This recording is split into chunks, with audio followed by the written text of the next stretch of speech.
అరతికై కొనుమా.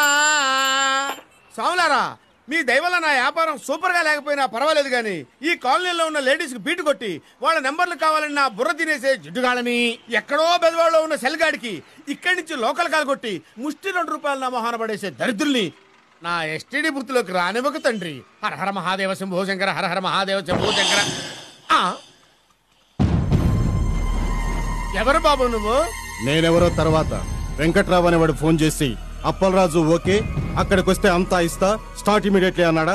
అనలేదు గాని వెంకట్రావు ఎవడు ఎక్కడికి వస్తాడు? నెక్లెస్ రోడ్డుకి. ఏం చేస్తానన్నాడు? నేను అడిగిన క్యాష్. నువ్వు క్యాష్ ఎందుకు అడిగావు? ఏంటి బే ఎక్కువగా మాట్లాడుతున్నావు? కిడ్నాప్ చేసిన వాడి క్యాష్ అడక కాకరకాయలు వంకాయలు అడుగుతాడు బే. అసలు వాడికి ఫోన్ చేయమని ఈ నంబర్ ఇచ్చింది నేను. నీకు దండం పెడతాను బాబు, నన్ను వదిలే. వాడు నాకు ఫోనే చేయలేదు. చెయ్యలేదా? అయితే వాడి దెబ్బతో నా చేతిలో కథం. కథమ్మా? ఎంత తేలిగ్గా అన్నావా? ఎవరినో కిడ్నాప్ చేసి క్యాష్ తీసుకొచ్చిమ్మని నా బూత్ నెంబర్ ఇస్తావా? అమ్మ గడుపు మాడా.